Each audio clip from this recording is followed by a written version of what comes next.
राजधानी दिल्ली में सर्दियों में होने वाले अत्यधिक प्रदूषण के लिए स्थानीय कारक जिम्मेदार होते हैं, जबकि जून और अक्टूबर में ये प्रदूषण बाहरी कारकों से होता है। प्रत्येक वर्ष दिसंबर में होने वाले प्रदूषण के दौरान भी लगाए जाने वाले ग्रेप के नियमों का कड़ाई से पालन नहीं हो पाता है। यही वजह है कि प्रदूषण कम नहीं हो पा रहा है। प्रदूषण को कम करना है तो ग्रेप जैसे नियम को पूरे इंडो गैंजेटिक प्लेन, जिसमें आगरा, कानपुर, लखनऊ, गोरखपुर, वाराणसी, पटना, कोलकाता, चंडीगढ़, पंजाब, हरियाणा व राजस्थान के जिले शामिल होते हैं, में लागू करना पड़ेगा, नहीं तो समस्या को हल करना मुश्किल होगा। इसमें स्थानीय परिवहन, बाहरी लंबी दूरी के परिवहन और मानवजनित उत्सर्जन का अध्ययन किया गया है, जिसमें पता चला कि जून में लंबी दूरी के परिवहन का प्रदूषण में औसत योगदान 65 से 75% था। तेज आंधी चलने से यह 85% तक पहुंच गया। उन्होंने बताया कि अक्टूबर में फसल जलाने वाले स्रोतों से औसत कुल योगदान 42 से 59% के बीच था, जिसमें अधिकतम योगदान 64% तक पहुंचा था। प्रत्येक वर्ष दिसंबर के दौरान कुल वायु प्रदूषण में लंबी दूरी के परिवहन का योगदान न्यूनतम पाया गया। इसलिए जरूरी है कि इंडो गैंजेटिक प्लेन, जिसमें आगरा, कानपुर, लखनऊ, गोरखपुर, वाराणसी, पटना, कोलकाता, चंडीगढ़, पंजाब के अन्य इलाके व हरियाणा और राजस्थान के जिले शामिल होते हैं, वहां ग्रेप जैसे नियम लागू किए जाएं। 172 मिलियन एकड़ का पूरा इलाका वायुमंडल में प्रदूषण फैलाने के लिए समान रूप से जिम्मेदार है। एक समग्र योजना बनाने की जरूरत है। जब सभी इलाकों के लिए समान नीति बनेगी तो उसका असर दिखाई देगा। इंडो गैंजेटिक प्लेन में हरियाली कम हो रही है। औद्योगिकरण बढ़ा है, जो नियमों के मुताबिक काम नहीं कर रहा है। यहाँ थर्मल पावर प्लांट हैं, जो प्रदूषण फैलाने में अहम होते हैं। सर्दी शुरू होने से पहले प्रदूषण को लेकर दिल्ली सरकार चिंता में है। इससे बचने के लिए केजरीवाल सरकार तैयारी में जुटी है। हालांकि राजधानी में रहने वाले लोगों को हर साल सर्दी आते ही टेंशन होने लगती है।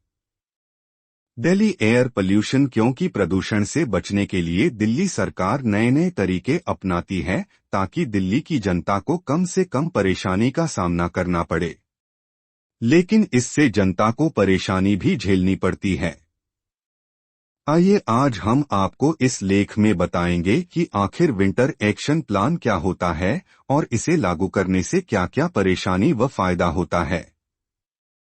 दिल्ली एनसीआर में फिलहाल वायु गुणवत्ता 200 से ऊपर चल रही है, जो कि खराब श्रेणी में आती है। लेकिन इसके बढ़ने से राजधानी दिल्ली की जनता के लिए और खतरा पैदा हो सकता है। लेकिन जैसे ही वायु गुणवत्ता 400 से ऊपर पहुंच जाती है तो लोगों को सांस लेने में दिक्कत होने लगती है। 300 से 400 के बीच वायु गुणवत्ता बेहद खराब मानी जाती है।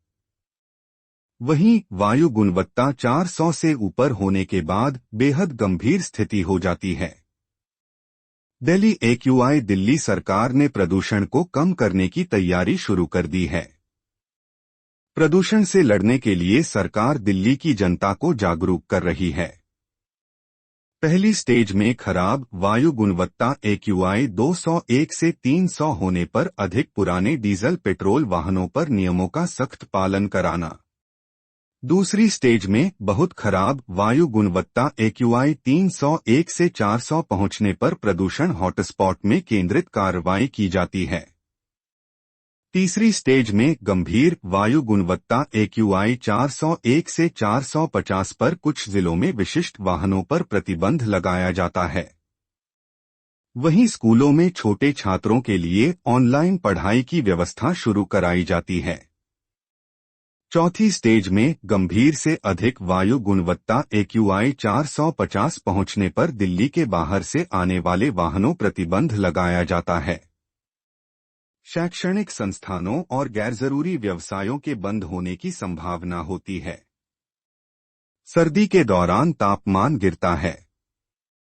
ऐसे में वातावरण में घनत्व अधिक हो जाता है। इस बीच सतह पर ठंडी हवा की परत बन जाती है और इस पर गर्म हवा की परत बनती है। सतह की तरफ ठंडी हवा होने की वजह से प्रदूषकों को जमा होने में मदद मिलती है, जिसमें गाड़ियों के प्रदूषण से लेकर पराली के धुएं से निकलने वाले कण तक शामिल होते हैं। हवा की इस प्रक्रिया को इन्वर्जन कहते हैं।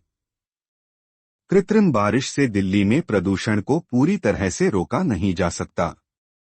कृत्रिम बारिश से प्रदूषण से कुछ दिनों के लिए राहत मिल सकती है, लेकिन बाद में प्रदूषण फिर से बढ़ जाएगा।